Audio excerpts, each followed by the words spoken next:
प्रभात राजस्थान में आपका स्वागत है। मैं हूं आपके साथ में नुपुर जारोली जैन। तो चलिए बुलेटिन में बात करते हैं सबसे बड़ी खबर की। कांग्रेस ने रात प्रदेश में बचे 6 प्रत्याशियों के नामों का ऐलान कर दिया है रात में, जिसमें कांग्रेस ने जारी की है दूसरी सूची और 6 प्रत्याशियों के नामों का ऐलान कर दिया है। आपको बता दें कि गंगानगर से भरतराम मेघवाल को टिकट दिया गया है, जयपुर ग्रामीण से कृष्णा पूनिया पर दाव लगाया गया है, तो वहीं अजमेर से रिजू झुंझुनवाला को टिकट मिला है। राजसमंद की बात की जाए तो देवकी नंदन काका को टिकट मिला है।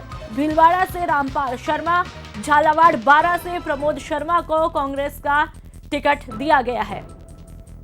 तो आखिरकार कांग्रेस ने अपनी दूसरी सूची भी रात में जारी कर दी, जिसका इंतजार बना हुआ था।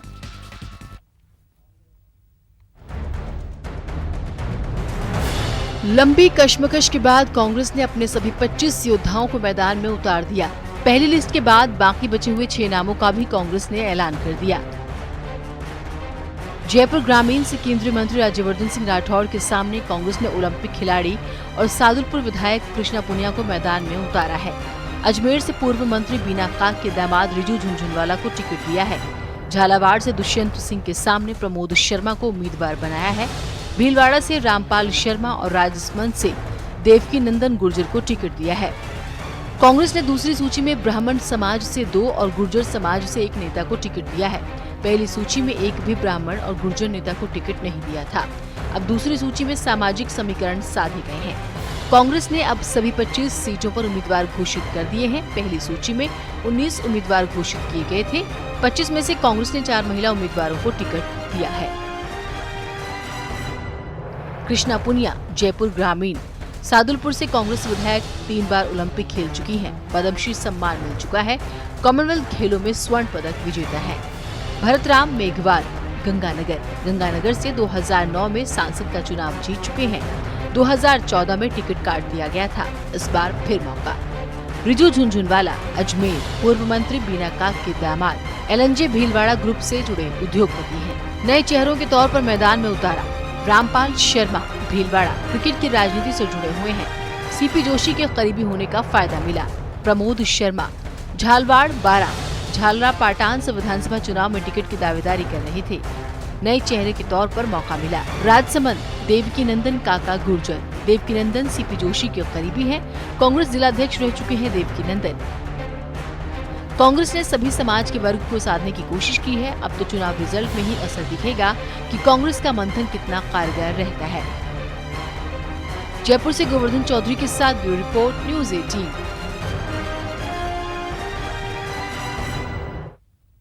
कांग्रेस ने भीलवाड़ा से रामपाल शर्मा को टिकट दिया। टिकट के ऐलान के साथ ही घर में खुशी की लहर दौड़ गई। लोगों ने पटाखे बजाकर खुशी मनाई। इस मौके पर रामपाल शर्मा से बात की हमारे संवाददाता प्रमोद तिवारी ने।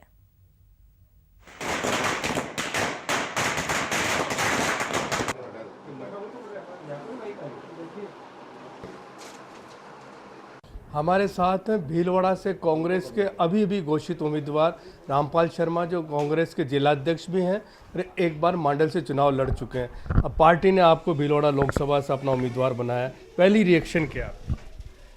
पार्टी ने एक कार्यकर्ता को, एक संगठन में काम करने वाले व्यक्ति को प्रत्याशी बनाया है। मेरा छात्र जीवन से लेकर अब तक संगठन में ही काम रहा है। सबसे ज़्यादा मुझे ये जिम्मेदारी दी है। इस जिम्मेदारी पे सब कार्यकर्ता हम मिल के खड़े उतरे।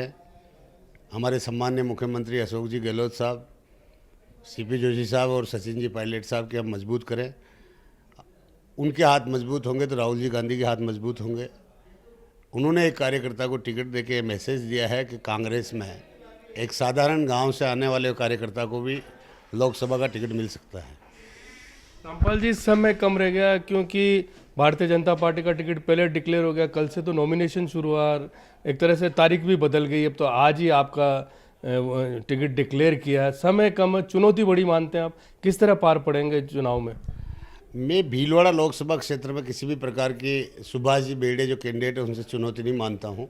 इसलिए नहीं मानता हूँ कि मेरे को बरसों से संगठन का काम करता हूँ। मुझे इस ज़िले का प्रत्येक व्यक्ति, प्रत्येक कार्यकर्ता मुझे जानता है। सुभाष जी बेड़िया सांसद और एमएलए रहने के बाद भी मैं समझता हूँ कि वो बहुत सारे गांव नहीं देख पाए, बहुत सारे लोग उनको नहीं जानते हैं, और वो एक उद्योगपति है। और ये जो लड़ाई है एक उद्योगपति और एक कार्यकर्ता की लड़ाई होगी। और इस लड़ाई में आज तक भीलवाड़ा जिले का इतिहास रहा है, जब जब भी कोई उद्योगपति के सामने कार्यकर्ता आया है या साधारण नेता आया है, तब तक उस उद्योगपति को शिक्षित करनी पड़ी। आपको ध्यान होगा, रमेश चंद्र जी व्यास के सामने भी एक उद्योगपति आया था, रामपाल जी उपाध्याय के सामने भी यही भेड़िया जी उद्योगपति थे। कांग्रेस ने भी एक दो बार उद्योगपतियों को टिकट दिए थे, चाहे वो संतोष जी बागड़ू देते, चाहे रामपाल जी सोनी।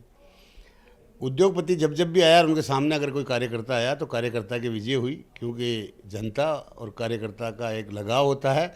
और मैं समझता हूँ कि 33 वर्षों में इस ज़िले में जो मेरा लगाव है और जो लोगों से मेरा प्यार या मोहब्बत है, मुझे पूरा विश्वास है कि मैं इस सीट को जीत के और राहुल जी गांधी के हाथ मजबूत करूँगा।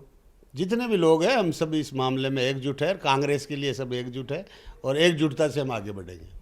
ये थे कांग्रेस के अभी अभी घोषित उम्मीदवार रामपाल शर्मा, जिनका कहना है कि ये जो लड़ाई है भीलवाड़ा में इस बार लोकसभा चुनाव के एक कार्यकर्ता और बड़े उद्योगपति के बीच में, साथ ही साथ इनका कहना है कि भीलवाड़ा की कांग्रेस एकजुट है, हम जाजम पे एक है, राहुल गांधी का हाथ मजबूत करने के लिए हम सारे के सारे मिलकर चुनाव लड़ेंगे। इनका कहना है कि इस चुनाव में निश्चित रूप से कांग्रेस को सफलता मिलेगी। ऐसा रामपाल शर्मा का इस समय का जो हौसला है वो बुलंद नजर आता है। कैमरा पर्सन संजय के साथ प्रमोद तिवारी, न्यूज 18 भीलवाड़ा। तो आखिरकार कांग्रेस ने अपनी आखिरी सूची भी जारी कर दी है। 25 योद्धाओं को मैदान में उतार दिया गया है। जिस सूची का कभी से इंतजार बना हुआ था वो इंतजार कल रात खत्म हुआ है। और इस संवाददाता गोवर्धन चौधरी हमारे साथ सीधा न्यूज रूम से जुड़ चुके हैं। गोवर्धन, जो आखिरी सूची है उसमें किस तरह के समीकरण दिखाई देते हैं?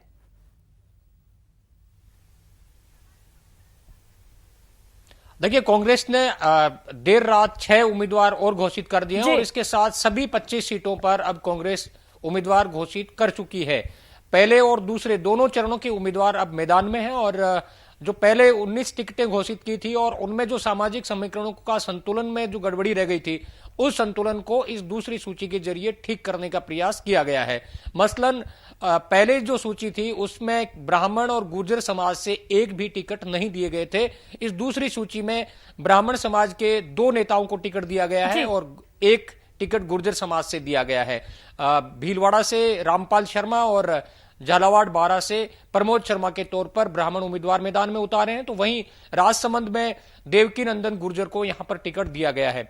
तो पिछले सूची के वक्त में जो पार्टी के भीतर जो नेता जातीय संतुलन नहीं होने का लेकर के असंतोष जता रहे थे, उनको भी उनकी नाराजगी को दूर करने का प्रयास भी इसके जरिए किया गया है। खास बात यह है कि जो 25 उम्मीदवार हैं उनमें से 4 महिला उम्मीदवार कांग्रेस ने उतारे हैं। ये एक बड़ी बात है। हालांकि बीजेपी के मुकाबले कांग्रेस महिला उम्मीदवार उतारने में बहुत आगे है। बीजेपी की कुछ उम्मीदवार और आने बाकी है और शायद राजसमंद से बीजेपी भी अब महिला उम्मीदवार उतार सकती है, लेकिन कांग्रेस ने इस बार 4 महिला उम्मीदवार उतारे हैं। जयपुर ग्रामीण और जयपुर दोनों सीटों पर महिला उम्मीदवार हैं। जयपुर ग्रामीण में राज्यवर्धन के सामने जो सादुलपुर से विधायक है कृष्णा पूनिया, उनको चुनावी मैदान में उतारा है। तो राजधानी जयपुर से ज्योति खंडेलवाल जो पूर्व मेयर रह चुकी हैं वो यहां पर उम्मीदवार हैं। इसके अलावा जयपुर के पड़ोस की सीट है दौसा, यहां पर सविता मीणा को उतारा गया है।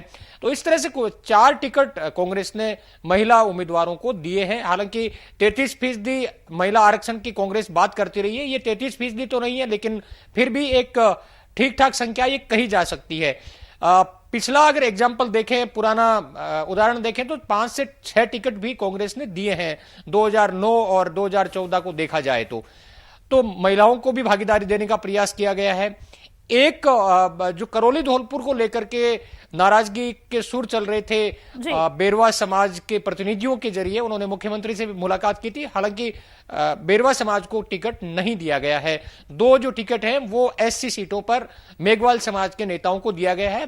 गंगानगर में भरतराम मेघवाल और पहली सूची में बीकानेर से जो मदन गोपाल मेघवाल रिटायर्ड आईपीएस है उनको उम्मीदवार बनाया गया है। तो वहीं करौली धौलपुर और भरतपुर सीट पर जाटव समाज के उम्मीदवारों को नए चेहरों के तौर पर मौका दिया गया है।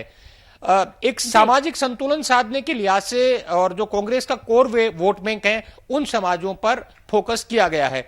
अब चूंकि आज से नामांकन चालू है फर्स्ट फेज के, तो कांग्रेस ने अपने सभी उम्मीदवार यहां पर चुनाव मैदान में उतार दिए हैं। इसका एक बड़ा फायदा कांग्रेस को, क्योंकि सेकंड फेज के जो चुनाव हैं वो लेट हैं, उनमें 11 तारीख से नॉमिनेशन स्टार्ट होंगे, तो इन उम्मीदवारों को तैयारी करने का और चुनाव प्रचार करने का भी पर्याप्त मौका मिल जाएगा। साथ ही जो चुनाव अभियान के दौरान कांग्रेस की जो क्षेत्रवार सभाएं चल रही हैं, उन सभाओं में भी फायदा ये होगा कि वहां पर उनके सामने प्रचार करने के लिए उम्मीदवार होगा, क्योंकि मुख्यमंत्री, प्रदेश प्रभारी और डिप्टी सीएम लगातार सभाएं कर रहे हैं। कल भी वो मेवाड़ संभाग में, मेवाड़ क्षेत्र में सभाओं में थे, 3 सभाएं वहां पर की थी। तो अब जिन भी इलाकों में सभाएं होंगी वहां पर उनके सामने उम्मीदवार होंगे, और एक जो उम्मीदवार चयन का एक बड़ा जो काम है वो कांग्रेस पार्टी ने कर लिया है। अब पूरा जोर फील्ड में लगाया जाएगा। बीजेपी की सूची भी 1-2 दिन में आने के पूरे आसार बन गए हैं। तो ऐसे में दोनों पार्टियों के जो उम्मीदवार हैं वो आमने सामने चुनावी मैदान में होंगे, और चुनावी मैदान में जी गोवर्धन, यहाँ पर आपको रोकना चाहेंगे। हमारे साथ सीनियर एडिटर श्रीपाल शक्तावत जी हमारे साथ जुड़ चुके हैं। श्रीपाल जी, जिस लिस्ट का इंतजार था वो भी आखिरी जो लिस्ट है वो आ चुकी है। आप इस लिस्ट को किस तरह से देखते हैं? जी बिल्कुल नूपुर, जिस तरह की कवायद कांग्रेस ने की है उससे लगता है कि उसने चुनौती देने की कोशिश की है। खास तौर पर जो जयपुर ग्रामीण सीट है उसको लेकर बड़ी जिज्ञासा थी कि किस तरह के उम्मीदवार को यहाँ पर उतारा जाता है। केंद्रीय मंत्री राज्यवर्धन सिंह के सामने, जो कि खुद शूटर है, उनके सामने ओलंपिक जो कॉमनवेल्थ एथलीट है कृष्णा पूनिया, उनको उतारा गया है और एक रोचक मुकाबला यहाँ पर खड़ा करने की कोशिश की गई है। साथ ही जातीय समीकरणों को खास तौर पर इसमें फोकस करने की कोशिश की गई। इसी तरह से अजमेर सीट को लेकर जैसे पहले से नाम तय था, माना जा रहा था कि रिजू झुंझुनवाला को यहाँ पर उतारा जाएगा। रिजू झुंझुनवाला टेक्सटाइल उद्योग का बड़ा नाम है, भीलवाड़ा शूटिंग्स के मालिक हैं और पूर्व मंत्री हैं बीना काक, उनके दामाद हैं। और रिजू झुंझुनवाला की अगर बात कही जाए तो वो सलमान खान जो फिल्म अभिनेता है उनके करीबी मित्रों में माने जाते हैं। तो रिजू झुंझुनवाला के जरिए वहां पर चुनौती एक वैश्य समाज के वोट बैंक को मोबिलाइज करने के साथ साथ दूसरी जातियों को वहां पर गैर जाट उम्मीदवारों को मोबिलाइज करने के हिसाब से वहां पर मैदान में उतारा गया। झालावाड़ बारा में एक नया चेहरा वहां पर उतारा गया, प्रमोद शर्मा को दिया गया। वहां माना जा रहा था कि जो राजस्थान सरकार के मंत्री प्रमोद जैन भाया, उनकी पत्नी उर्मिला जैन भाया का नाम वहां पर चल रहा था, लेकिन वहां पर चौंकाने वाला नाम सामने आया है प्रमोद शर्मा का। यानी एक नई जातीय समीकरण के साथ कांग्रेस ने वापस जाने की कोशिश की है। भरत राम मेघवाल पहले से कांग्रेस से चुनाव लड़ चुके हैं, उनको एक बार फिर श्री गंगानगर में मैदान में उतारा गया है और कोशिश की गई है कि जो मेघवाल बेल्ट है वहां पर मेघवालों के जरिए वहां पर चुनौती दी जाए। इसी तरह से भरतपुर और करौली धौलपुर में 2 जाटव उम्मीदवार उतारे गए थे। हालांकि बेरवा समाज की जो नाराजगी है वो इस सीट से दूर होती नजर नहीं आ रही। कल भी पूरी तरह से दबाव उनकी तरफ से था। बेरवा समाज के लोगों ने खुद मुख्यमंत्री तक से मुलाकात की थी, लेकिन 2 मेघवाल और 2 जाटव मैदान में इस पूरी लिस्ट के बाद में सामने नजर आ रहे हैं। तो बेरवा समाज की नाराजगी फिर भी इससे दूर होती नजर नहीं आ रही, लेकिन नए जातीय समीकरणों के साथ कांग्रेस ने पूरा मैदान मारने की कोशिश की है। इसमें देवकी नंदन काका, जो कि करीबी हैं विधानसभा अध्यक्ष सीपी जोशी के, उनको राजसमंद सीट से उतारा गया। वहां पर एक अलग तरह का जातीय समीकरण बनाने की कोशिश की गई है। और रामपाल शर्मा, जो कि अनुयायी माने जाते हैं सीपी जोशी के, उनको सीपी जोशी की सीट भीलवाड़ा से मैदान में उतारा गया है। जी, साथ ही श्रीपाल जी, राजनीतिक और सामाजिक समीकरणों को समझने की कोशिश करें तो वो इस लिस्ट में किस तरह से दिखाई देते हैं? देखिए, ये संतुलन बनाने की कोशिश की गई है। जो नाराजगी थी कि ब्राह्मण उम्मीदवार नहीं उतारे गए, भीलवाड़ा में उतारा गया है।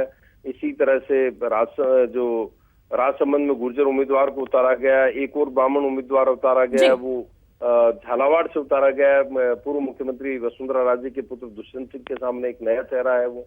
और एक वैश्य उम्मीदवार उतारा गया, वो भीलवाड़ा से उतारा गया। और एक और जाट उम्मीदवार उतारा गया, वो कृष्णा पूनिया के जरिए उतारा गया राज्यवर्धन सिंह के सामने, जो कि खुद उसी खेल के मैदान से हैं। और इस पूरी लिस्ट को देखें अगर कांग्रेस और बीजेपी की, तो 2 बड़े टेक्सटाइल घराने अलग अलग पार्टियों से मैदान में है। सुभाष बहेड़िया जो स्वास्तिक मिल्स के मालिक हैं, वो भीलवाड़ा से मैदान में है। और रिजू झुंझुनवाला जो कि भीलवाड़ा शूटिंग्स के मालिक हैं, वो अब यहाँ से मैदान में उतारे गए हैं। अजमेर से। जी, साथ ही शिवपाल जी, महिलाओं के प्रतिनिधित्व को समझने की कोशिश करें तो वो किस तरह से दिखाई देते हैं ओवरऑल पूरी लिस्ट में? देखिए, महिला प्रतिनिधित्व के तौर पर कृष्णा पूनिया को मैदान में उतारा गया है। उससे पहले 3 टिकट पहले दिए गए थे कांग्रेस की तरफ से। तो कहा जा सकता है कि बड़ी भागीदारी महिलाओं को दी गई है। 4 उम्मीदवार उतारे गए हैं और यहाँ पर अगर बीजेपी की बात करें तो बीजेपी के खिलाफ एक मुद्दा बनाने की कोशिश कांग्रेस की तरफ से हो सकती है कि वो चूंकि वहां से इस तरह की महिला उम्मीदवार, महिला चेहरे सामने नहीं है, तो कांग्रेस आक्रामक मुद्रा में होगी और महिलाओं के मुद्दे को बुलाने की कोशिश करेगी। 4 चेहरे कांग्रेस की तरफ से यहाँ पर अब तक उतारे जा चुके हैं। 4 महिला उम्मीदवारों को उतारा जा चुका है। जी, चलिए शिवपाल जी, तो कुल मिला के सभी समीकरणों को साधने की कोशिश इस पूरी सूची में की गई है। तमाम जानकारियों के लिए, बातचीत के लिए बहुत बहुत शुक्रिया। तो आखिरकार कांग्रेस ने अपनी दूसरी यानी कि आखिरी सूची भी देर रात जारी कर दी है और उसमें 6 योद्धाओं को मैदान में उतार दिया है। और संवाददाता गोवर्धन चौधरी हमारे साथ लगातार बने हुए हैं। गोवर्धन, यदि हम 2014 की सूची से कंपेयर करें तो किस तरह से देखा जा सकता है?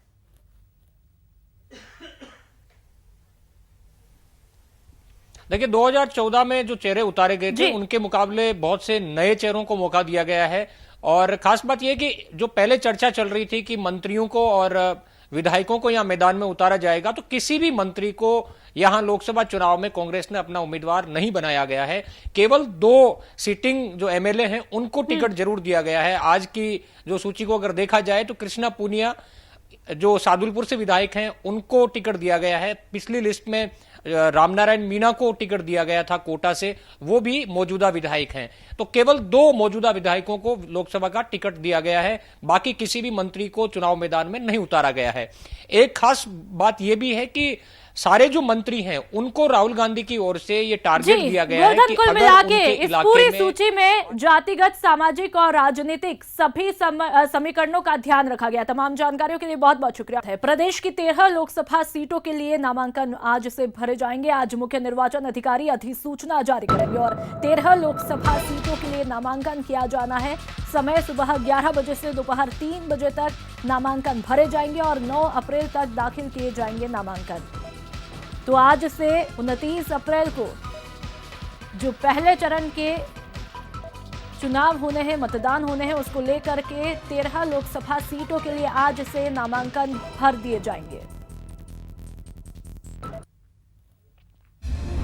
गाजे बाजे का हुआ इंतजाम, पंडित जी ने मुहूर्त पर लगाई मुहर।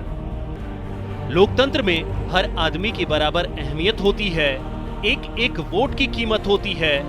इसलिए राजनीतिक दलों के प्रत्याशियों के लिए नामांकन शक्ति प्रदर्शन का मौका होता है। जिसकी सभा में जितनी भीड़ जुटती है उतनी ही उसकी जीत पक्की मानी जाती है। मंगलवार से नामांकन, मैदान में महारथी। एक चरण में 13 सीटों से होगी शुरुआत। कुछ सीटों पर सस्पेंस बरकरार। प्रदेश की 25 लोकसभा सीटों पर 2 चरणों में मतदान होने हैं। पहले चरण की 13 सीटों के लिए मंगलवार को अधिसूचना जारी होने के साथ ही नामांकन प्रक्रिया शुरू हो जाएगी। पहले चरण में टोंक, सवाई माधोपुर, अजमेर, पाली, जोधपुर, जालोर, बाड़मेर, उदयपुर, चित्तौड़गढ़, भीलवाड़ा, बांसवाड़ा, राजसमंद, कोटा, झालावाड़ में चुनाव होने हैं। अलग अलग लोकसभा क्षेत्रों के जिला मुख्यालयों पर सुबह 11 बजे से दोपहर 3 बजे तक नॉमिनेशन लिए जाएंगे। नॉमिनेशन 9 अप्रैल तक भरे जा सकते हैं, जबकि 10 अप्रैल को नामांकनों की जांच होगी। नामांकन वापस लेने का आखिरी दिन 12 अप्रैल है और इन सीटों पर 29 अप्रैल को मतदान होगा। 13 जो सीटें हैं उसके लिए होगा और सेकंड के अंदर जो है 12 सीटों के ऊपर। झालावाड़ के अंदर और कोटा के अंदर नॉमिनेशन जो है वो फाइल होंगे, तो इसके बारे में इनसे डिटेल में बात हुई है और इन्होंने पूरी व्यवस्था जो है की हुई है और पूर्ण सुचारू रूप से काम जो है। नामांकन प्रक्रिया को लेकर निर्वाचन विभाग ने अपनी तैयारियां पूरी कर ली हैं, लेकिन मुख्य पार्टियां अभी तक पहले चरण की सभी सीटों पर प्रत्याशियों की तलाश पूरी नहीं कर पाई हैं।